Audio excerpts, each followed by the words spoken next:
పరోపకారి. నారాయణపురం గ్రామంలో ఉండే రమణయ్య చాలా పరోపకార బుద్ధి గలవాడు.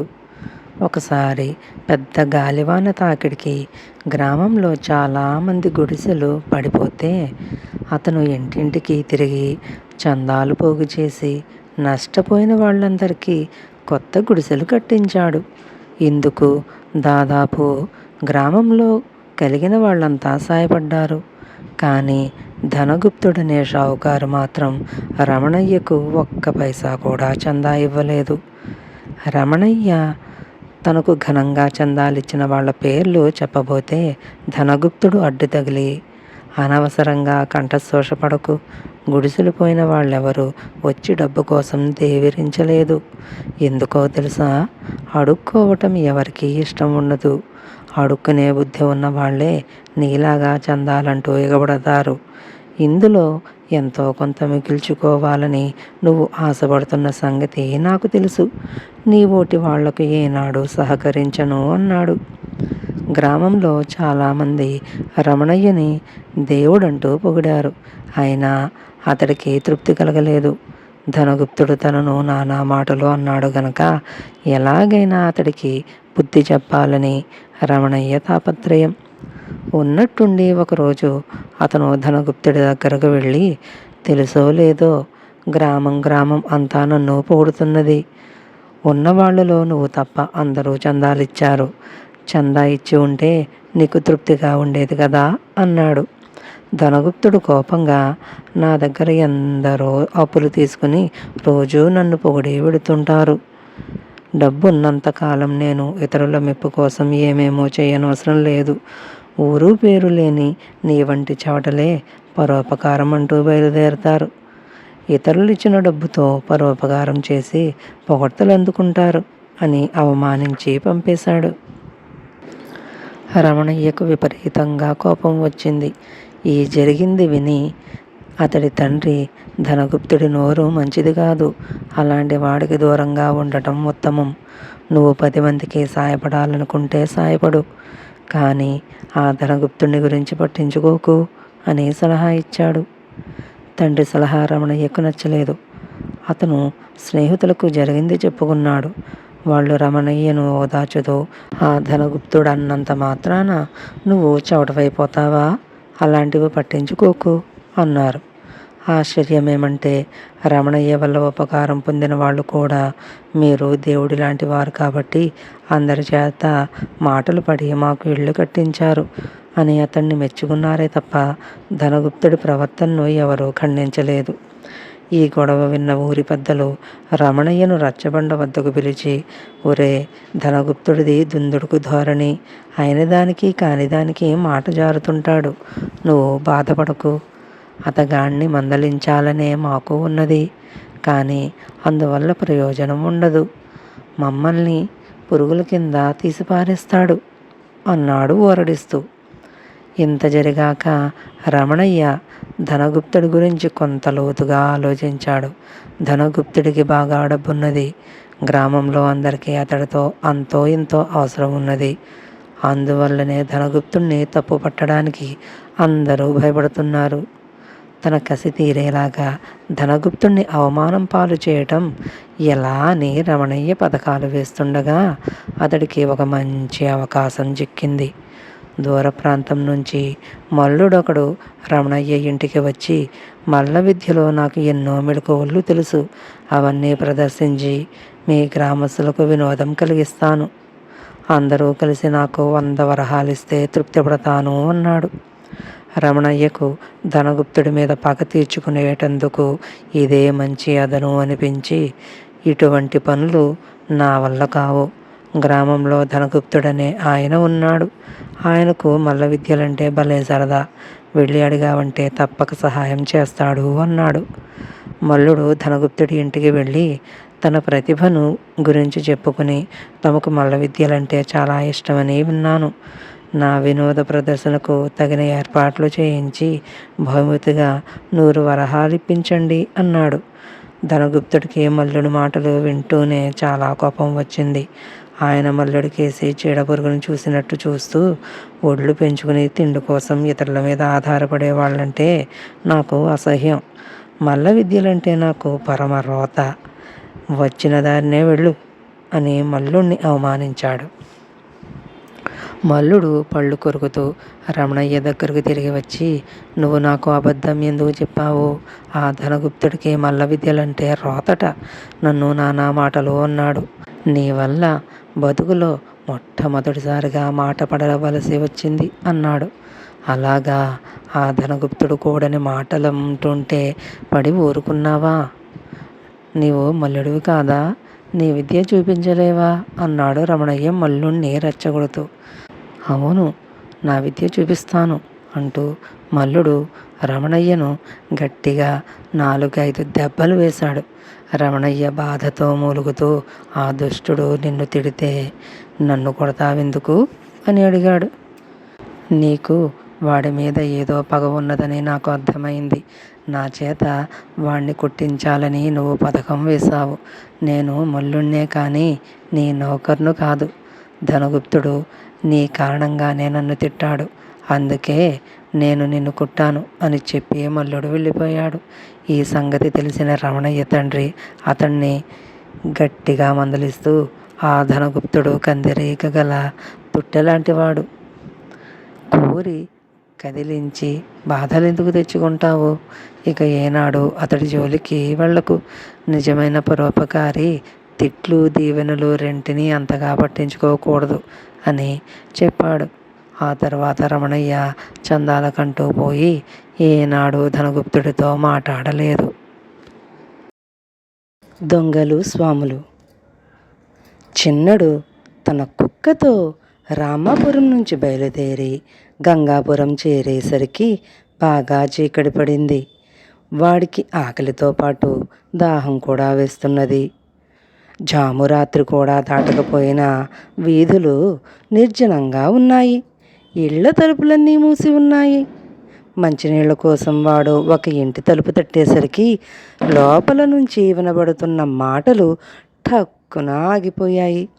వాడు మరో ఇంటి ముందుకు వెళ్ళి తలుపు తట్టకుండా తలుపు సందుల్లో నుంచి లోపలికి చూశాడు.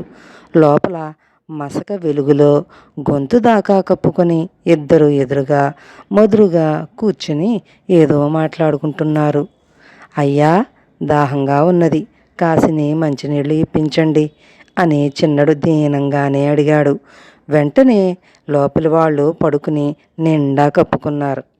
అప్పుడే గ్రామస్తులు తలుపులు బిడాయించుకున్నారంటే ఈ ఊరి వాళ్లను కూడా ఏదో భయం పట్టుకుని ఉండాలని చిన్నడు నడిచి ఒక దేవాలయాన్ని చేరుకున్నాడు. మంటపంలో 3 మనుషులు కూర్చుని ఉన్నట్టు చీకట్లో లీలగా కనిపించింది. చిన్నడు ఆశగా వారిని సమీపించాడు. కానీ వాళ్ళని చూసి చిన్నడి కుక్క గుర్రుమన్నది. వాళ్ళ 3లో ఒకడు గంజాయి దమ్ము కుడుతున్నాడు. మిగిలిన 2 మాంసం నంజుకుంటూ సారా తాగుతున్నారు. దమ్ము కుట్టేవాడు చిన్నన్ని చూసి, ఎవడ్రా నువ్వు అని అడిగాడు. దాహంగా ఉన్నది, ముందు కాసిని మంచినీరు ఇప్పించండి, తర్వాత నింపదిగా అన్నీ చెబుతాను అన్నాడు చిన్నడు. రేయ్, మాకు మంచినీళ్ళు ఎట్లా ఉంటాయో తెలీదు. సారాయి తప్ప ఇంక ఏది ఎరగం. దాహంగా ఉన్నవాడికి తాగటానికి ఇయ్యటం ధర్మం. ఇదిగో సీసా, గొంతు కాస్త తడి చేసుకో అన్నాడు మరొకడు. చిన్నడు జవాబు చెప్పకుండా అక్కడి నుంచి కదిలి ఆ రాత్రికి ఎక్కడో పడుకుని నిద్రపోయాడు. మర్నాడు ఉదయం వాడు నిద్రలేచేసరికి ఊరంతా చాలా సందడిగా ఉన్నది. జనం అమిత ఉత్సాహంతో గుంపులు గుంపులుగా ఎక్కడికో వెళుతున్నారు. చిన్నడు వాకపు చేయగా కారణం తెలిసింది. ఆ రోజు శుక్రవారం కనుక ప్రజలకు స్వామీజీ దర్శనం కలుగుతుంది. 4 వారాల క్రితం ఆ యోగి తన శిష్యులతో ఆ ఊరు వచ్చాడు. ఆయన మామూలు యోగి కాదు, సప్తలోక సంచారి, త్రికాల వేది. ఆయన ఊరి బయట మర్రి చెట్టు కింద పీఠం వేసి ఉన్నాడు. శుక్రవారం తప్ప మిగిలిన రోజులు యోగ సమాధిలో ఉంటాడు. శుక్రవారం నాడు ప్రజలు ఆయన పాదధూళి తీసుకుని తమ కోరికలు విన్నవించుకుంటారు. ఆ కోరికలు ఎలా తీరేది, ఎప్పుడు తీరేది దేవతలతో సంప్రదించి గాని ఆయన చెప్పడు. ఇదంతా చిన్నడికి నమ్మశక్యం కాలేదు. అదంతా బాగానే ఉంది, కానీ ఈ ఊళ్ళో వాళ్ళు చీకటి పడి పడకుండానే తలుపులు బిడాయించుకుంటారేం అని వాడు అడిగాడు. ఊళ్ళో దొంగల బెడద ఎక్కువగా ఉన్నదని, ఆ దొంగలు రాక్షసులంత క్రూరులని, అవలీలగా ప్రాణాలు తీస్తారని, స్వామీజీ కూడా వాళ్ళను ఏమీ చేయలేకపోతున్నాడని, ఎందుకంటే వాళ్ళు రావణ జాతికి చెందినవారని, వాళ్లతో విరోధం చావు తెచ్చిపెట్టుకోవటమేనని, స్వామీజీకి దేవతలకు పెద్ద ఘర్షణ జరుగుతున్నదని చిన్నడు విన్నాడు.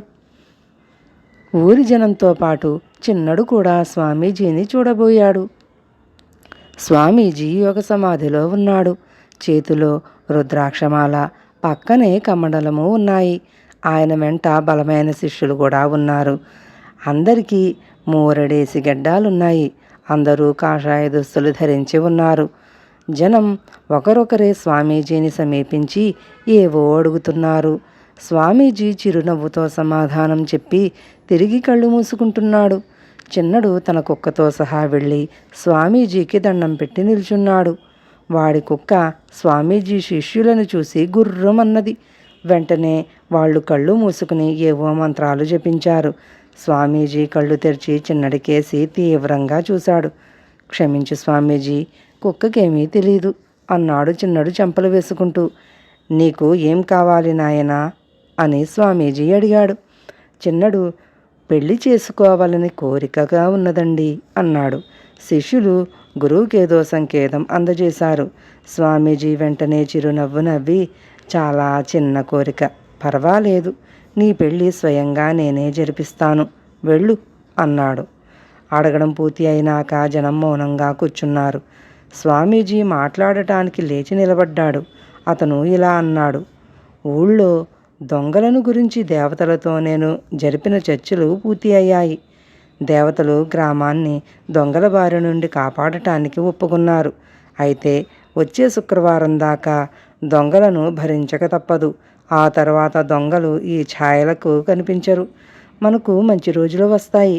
ఇదే దేవతల నిర్ణయం. తర్వాత జనం లేచి తమ తమ ఇళ్లకు వెళ్ళిపోయారు. చిన్నడి బుర్ర చాలా చురుకుగా పనిచేస్తున్నది. స్వామీజీ ఆడేది నాటకమని తేలిపోయింది. ఆ రాత్రి మర్రి చెట్టుకు కొంత దూరంలో ఉన్న పెద్ద బండచాటున చిన్నడు మాటు వేసి దాగాడు. అర్ధరాత్రి కాగానే 3 దృఢకాయలు పెద్ద పెద్ద మూటలతో స్వామీజీ దగ్గరికి రావటం వాడికి కనిపించింది. వాడు పిల్లిలా కదులుతూ చెట్టు చాటుకు చేరాడు. మూటలు తెచ్చిన వాళ్ళు గత రాత్రి వాడు చూసిన దొంగలే. వాళ్లే స్వామీజీకి శిష్యులు కూడా. వాళ్ళను చూస్తూనే స్వామీజీ లేచి తాను కూర్చున్న పీఠం మీద మూత తొలగించాడు. వాళ్ళు తెచ్చిన వెండి, బంగారము, డబ్బు పీఠంలో వేసి తిరిగి మూత పెట్టేశాడు. తరువాత అందరూ మాంసం తింటూ సారా తాగసాగారు. ఇదంతా చూసిన చిన్నడి రక్తం వేడెక్కింది. కానీ తాను తొందరపడితే స్వామీజీ చెప్పినట్లు తన పెళ్ళి వెంటనే జరిగిపోతుంది. వాడు మెల్లిగా అక్కడ నుంచి జారుకుని ఊరు చేరుకున్నాడు. చిన్నడు తన కార్యక్రమం గురించి తీవ్రంగా ఆలోచించాడు. స్వామీజీ దొంగ అంటే ప్రజలు నమ్మరు. పైపెచ్చు తనను చావగొట్టవచ్చు కూడా. అందుచేత ప్రజల అమాయకత్వాన్ని ఆధారం చేసుకుని నాటకం ఆడాలి. తెల్లవారగానే ఇంటింటికి వెళ్ళి ఈరోజు స్వామీజీని చూడటానికి హిమాలయాల నుండి ఎందరో యోగులు, జోగులు వస్తున్నారట. వాళ్ల కోసం పాకలు, పందిళ్ళు విశేషంగా వెయ్యాలి అని స్వామీజీ ఆజ్ఞ. అందుచేత మీరు పలుగులు, పారలు పట్టుకుని వెంటనే బయలుదేరండి. ఆలస్యం చేసే స్వామీజీకి ఆగ్రహం వస్తుంది అని చెప్పాడు. ఎన్నడూ లేనిది గ్రామస్తులందరూ పలుగులు, గట్టబారులు తీసుకుని కోలాహలంగా తన కేసి రావటం చూసి స్వామీజీ, అతడి శిష్యులు తత్తరపడ్డారు. అందరికీ ముందుగా చిన్నడు తన కుక్కతో సహా వస్తుండటం చూసి స్వామీజీకి కంపరం పుట్టుకొచ్చింది. చూస్తుండగానే ప్రజలు స్వామీజీ బృందం చుట్టూ చేరారు. స్వామీజీ తమను చూసి గజగజలాడిపోవటం గమనించి ప్రజలు నిర్ఘాంతపోయారు. చిన్నడు ఆలస్యం చేయకుండా, స్వామీజీ, మీ సంగతంతా వీళ్లకు తెలిసిపోయింది. మిమ్మల్ని పాతెయ్యటానికి పలుగులు పారలు తెచ్చారు అంటూ స్వామీజీ గడ్డం పట్టుకులాగాడు. అది కాస్త ఊడి వచ్చేసింది. తరువాత వాడు స్వామీజీ శిష్యుల గడ్డాలు కూడా ఊడబీకాడు. ఇది చూసి ప్రజల కోపం కట్టలు తెంచుకుంది. వాళ్ళు దొంగ స్వాములను పట్టుకుని చితకతన్నారు. చిన్నడు వాళ్లను వారించి పీఠంలో ఉన్న నిధి అంతా గ్రామ పెద్దలకు చూపించి ఊళ్ళో ఎవరి నగలు వారికి తిరిగి దక్కే ఏర్పాటు చేశాడు. స్వామీజీ శిష్యులు కారాగృహాలకు వెళ్ళగానే చిన్నడు తన కుక్కతో సహా గంగాపురం వదిలి వెళ్ళిపోయాడు.